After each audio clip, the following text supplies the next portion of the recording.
Nous sommes donc en 2026 après Jésus-Christ. Toute la France est occupée par les européistes. Toute? Non. Car une place des Pyramides, peuplée d'irréductibles Gaulois réfractaires, résiste encore et toujours à l'envahisseur européiste. C'est vous, c'est nous, c'est le peuple de France quand il décide de se mettre debout. Alors imaginez leur tête. On vient leur gâcher leur fête de l'Europe. Mais non, on a dit qu'on lui faisait sa fête. C'est différent. Eux, ils voulaient pavoiser partout leurs torchons bleus à étoiles. Alors, ils nous voient ici, en train de nous battre, justement, contre l'Union européenne. Parce qu'on se bat pour la France libre. Nos héros, à nous, ne sont pas Robert Schuman et Jean Monnet. Non, nos héros sont notamment Jeanne d'Arc et Charles de Gaulle. Notre drapeau n'est pas européen, notre drapeau, il est français.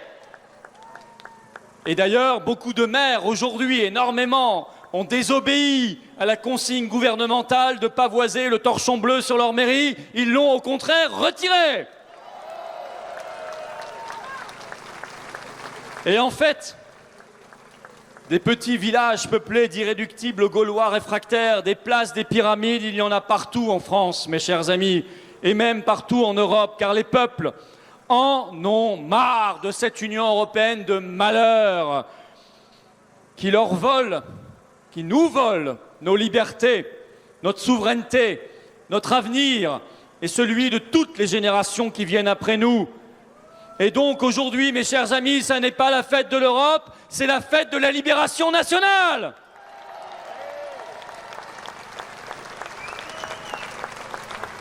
J'ai entendu avant moi ces paysans courageux qui se battent. Je me bats. Nous nous battons à leur côté. Et nous voyons débouler 150 gendarmes mobiles dans leurs fermes pour aller abattre ou injecter de force leurs vaches. Dans quel monde vit-on? J'ai vu le premier lot de poulets brésiliens made in Mercosur arriver cette semaine. 80% contaminés à la salmonelle. Poubelle, directement. Mes chers amis, c'est tout l'accord Union européenne-Mercosur qu'on va mettre à la poubelle. Et c'est l'Union européenne elle-même qu'on mettra aux poubelles de l'histoire. Ni Mercosur, ni Inde, ni Australie, ni Canada, ni Ukraine, ni prétendue préférence européenne, la belle affaire, acheter polonais, lituanien ou allemand, ça ne m'intéresse pas. Non, nous défendons l'agriculture française. Chers paysans, prenez les fourches de la révolte. Nous sommes à vos côtés dans le grand combat de libération et de sauvetage national.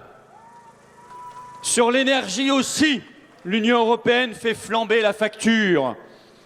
Elle nous interdit, ça a été dit avant moi, de baisser la TVA sur les carburants. Elle nous interdit d'acheter du gaz et du pétrole russe bon marché. Alors il faut le faire, aussi bien baisser la TVA que d'acheter du gaz et du pétrole russe. Elle nous contraint à une électricité bien trop chère à cause du marché européen de l'électricité. Il faut en sortir.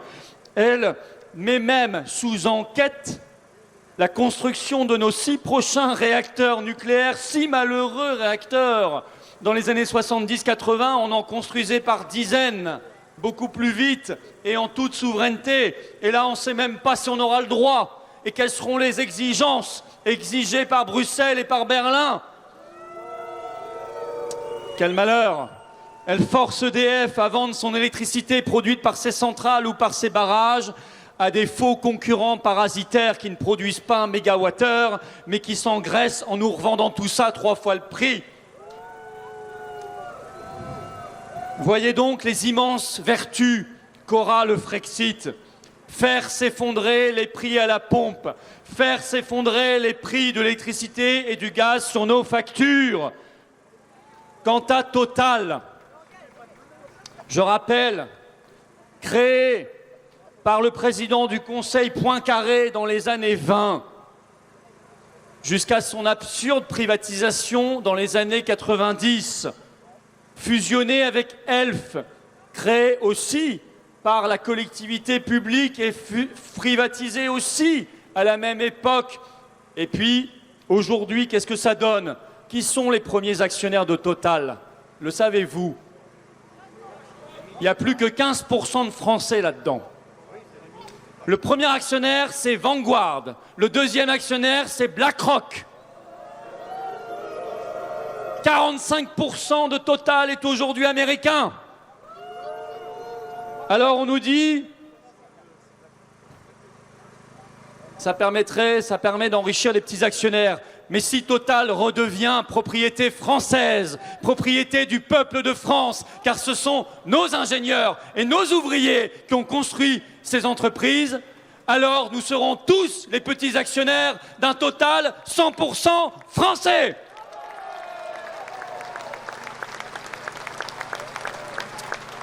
Allons chercher nos propres ressources, hydrogène blanc sous le sol de Lorraine, pétrole au large de la Guyane, au large de Mayotte. Soyons de nouveau une nation de conquérants et donc, pour l'être, un peuple libre. Bien plus libre que les prétendants déjà annoncés à la présidence de la République. Enfin, presque tous. Il y en a aussi quelques-uns très bien. Mais la plupart, non. Ils se sont déjà lancés dans cette foire à la saucisse qu'on vit tous les 5 ans. Une profusion de promesses. Toujours des fausses promesses. Qui sont, et ils le savent la plupart du temps, impossibles à réaliser si on reste dans l'Union européenne, dans l'euro, dans Schengen, dans le marché européen d'électricité, dans l'OTAN, etc., etc. Et donc, ils sont en train de faire, comme d'habitude, des centaines de fausses promesses qui rejoindront l'immense cimetière des fausses promesses des européistes. Ce cimetière-là, je peux vous dire qu'il est conséquent. Il est déjà plus grand que le Père-Lachaise, car il est alimenté depuis des années et des décennies par des politiciens sans scrupules, sans conviction, sans amour de la France et qui n'ont que l'amour de leur carrière et de leur portefeuille. Ces gens-là passeront à la machine, la grande machine de la détraîtrisation de notre pays. Dehors les traîtres!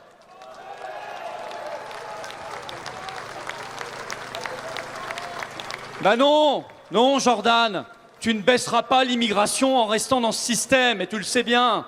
Non Jean-Luc, tu n'augmenteras pas les salaires en restant dans ce système, et tu le sais très bien. Non David Lisnard, tu ne mettras pas fin au DPE pour l'accès au logement en restant dans ce système. Non, François... Non, François, j'ai rien à lui dire. Reste en Corrèze, François. Tout va bien, tout va bien, tout va bien. Pas grand monde ne souhaite ton retour. Non, j'appelle en revanche, et l'affaire est sérieuse, mes chers amis, tous les souverainistes à s'unir, à se rassembler, à défendre ensemble le seul chemin possible, nous libérer de l'Union européenne, nous libérer de ces menteurs et défendre en tout domaine une politique de résurrection nationale. Ça veut dire mettre à terre l'Union européenne et les mondialistes. Oui, l'avenir, farouchement, décidément, définitivement, n'appartient pas aux mondialistes, l'avenir appartient aux patriotes.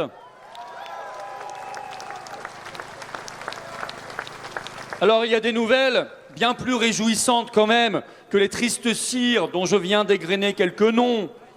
Allez, parlons cette semaine de ce qui s'est passé. Le peuple roumain qui a réussi par une motion de censure des souverainistes à renverser son gouvernement d'européistes.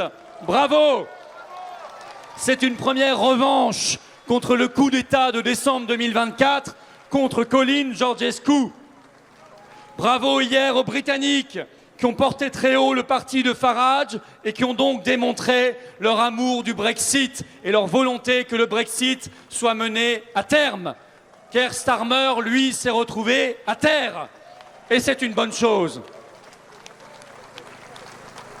Les inculpations commencent aux États-Unis, car vous avez vu, à l'heure où on tente de nous rejouer le coup de la grande peur, cette fois il s'appelle l'antavirus, c'est ça? Le rongeur a remplacé le pangolin. En revanche, ça commence toujours sur un bateau de croisière. Je pense que les scénaristes sont toujours accros à la croisière s'amuse. Ils ont trop regardé cette série des années 80. La réalité, on verra bien ce que ça donne. Enfin, nous, on est prêts. La réalité, c'est que la vérité et la justice avancent. Le numéro 2 de Fauci vient d'être inculpé aux États-Unis. Il risque 51 ans de prison. Bill Gates est convoqué le 10 juin au Congrès et sa fondation est sous enquête. Les contrats Union européenne-Pfizer sont enfin publiés.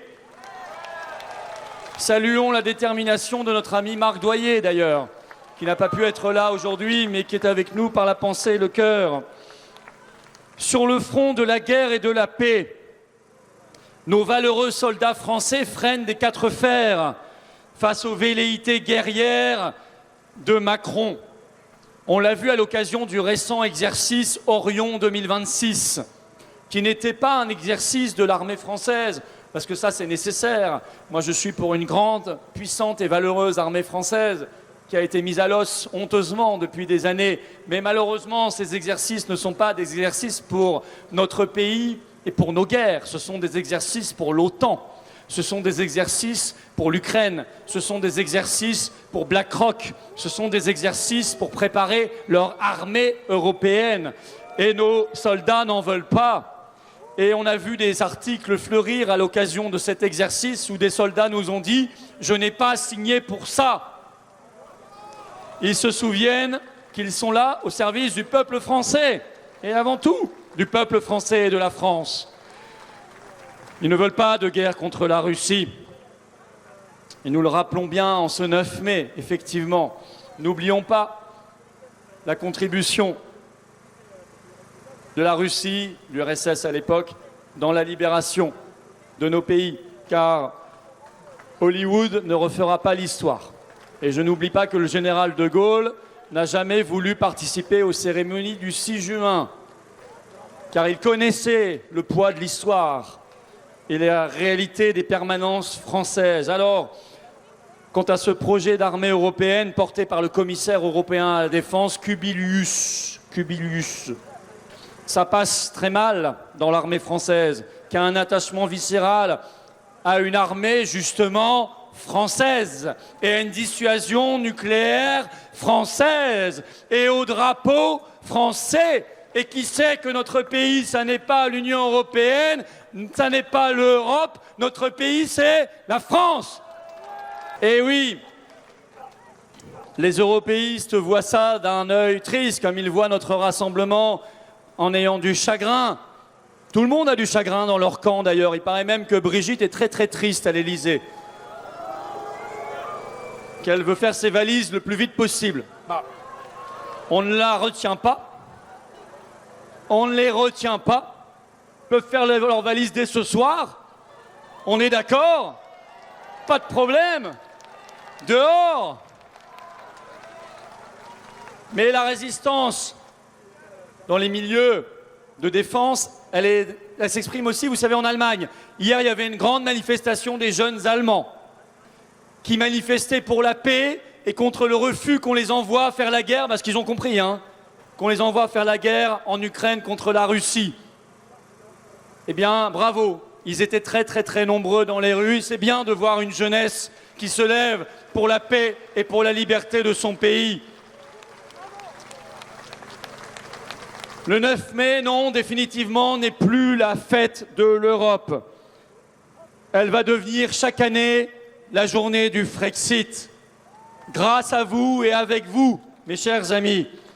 Et partout en France, car actuellement, des patriotes et des résistants se réunissent dans différentes villes de France pour faire vivre la même ferveur que celle que nous connaissons ensemble ici. Cette journée du Frexit, elle existera du moins le temps nécessaire à notre processus de libération nationale, le temps de conquérir tous les cœurs, d'ouvrir les consciences, de changer les âmes, de faire vibrer l'âme française, éternelle, celle qui est bien trop étriquée dans cette petite Union européenne et qui veut se rouvrir à la grandeur d'une France présente sur tous les continents et tous les océans. Je n'oublie pas notre outre-mer et nos valeureux compatriotes d'outre-mer qui soient applaudis chaleureusement car ils nous donnent souvent de magnifiques leçons de courage et de résistance.